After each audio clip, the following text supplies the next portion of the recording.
Ele é apontado como o homem que quebrou a Bolsa do Rio de Janeiro. Ele diz que é inocente, mas a única certeza que temos é que ele entrou para a história da Bolsa Brasileira.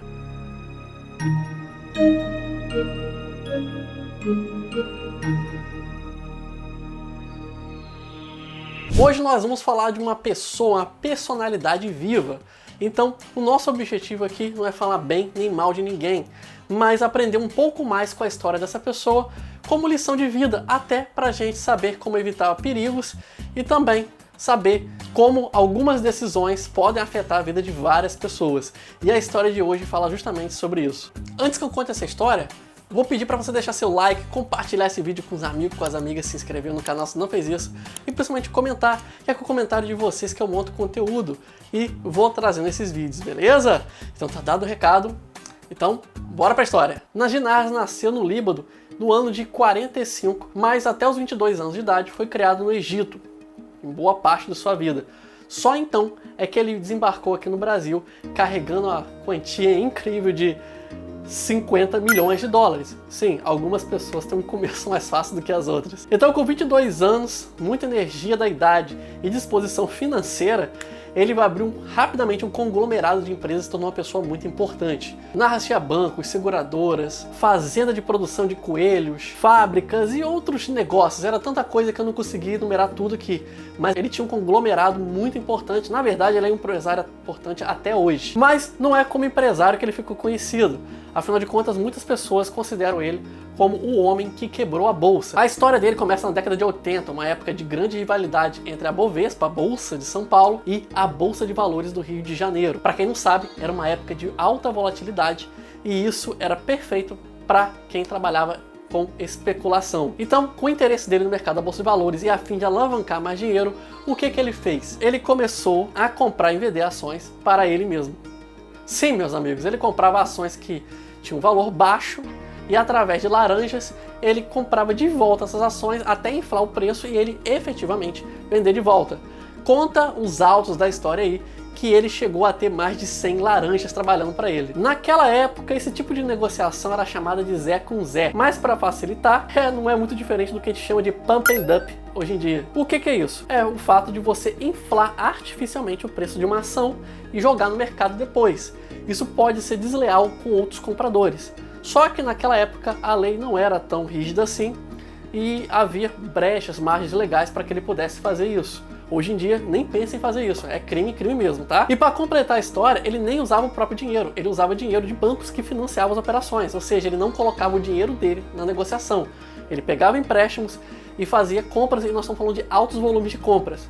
Para você ter uma ideia, ele pagou só de corretagem as corretoras mais de 3 milhões de dólares. Isso mesmo, isso aí é só a corretagem. Eu não faço ideia de no final quanto ele operava por dia, porque é um valor absurdo demais para conseguir registrar aqui. Mas 3 milhões de dólares era só a conta da corretora. Só que aí começou a haver algumas suspeitas de envolvimento. O presidente da Bovespa de São Paulo estava desconfiado do envolvimento do Narras com algo ilícito, com alguma malandragemzinha. Então começou a ligar para os bancos pedindo para cancelar o financiamento. O que é que aconteceu? Os bancos, seguindo o conselho do presidente lá da Bolsa de São Paulo, e isso foi na Bolsa do Rio, tá, para deixar claro, resolveram cancelar o financiamento de Najin. E isso teve consequências catastróficas. Como o Narras não tinha dinheiro, ou a empresa dele não tinha dinheiro para cobrir as operações que ele tinha que liquidar no dia seguinte, ele emitiu um cheque sem fundo. E esse cheque sem fundo fez com que uma cadeia de eventos começasse a ocorrer. Para resumir, porque a história é longa demais para não poder botar só num vídeo, a bolsa ficou sem o dinheiro que precisava para liquidar as ações, as corretoras também não tinham dinheiro para liquidar as ações, não havia dinheiro para cobrir nenhuma das negociações e, por fim, as corretoras sofreram prejuízos que foram calculados na casa de 500 milhões de dólares. 5 corretoras tiveram que fechar as portas porque não aguentaram o prejuízo causado por Narras. A Bolsa do Rio de Janeiro, sim, essa que você nunca ouviu falar o nome, talvez por esse motivo.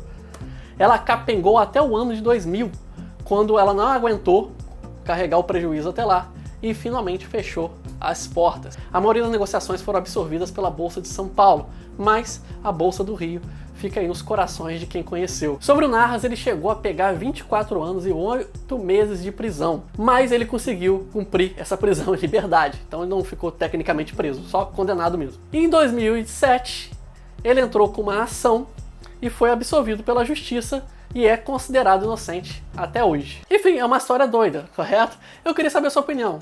Você acha que Narras é culpado ou é inocente?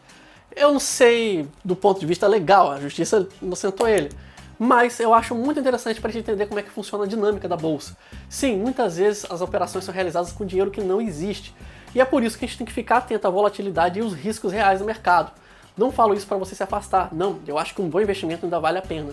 Mas essas histórias mostram como nós temos que ter muito cuidado e não confiar nosso dinheiro em apenas uma galinha. Então, esse foi mais um pedacinho importante da história da Bolsa Brasileira. Espero que tenha ajudado vocês. Não deixe aí de fazer sugestões nos comentários sobre outros temas para trazermos aqui. Temos uma playlist aqui no canal com golpes, trapaças, outras coisas que também pode ser interessante para você. Aqui foi mais uma, abre aspas, aulinha de história. Então aguarda aí suas sugestões nos comentários. E não vai embora ainda. Ao fim desse vídeo tem algumas recomendações. Meu nome é Elias Ribeiro. Muito obrigado por sua companhia. Um grande abraço.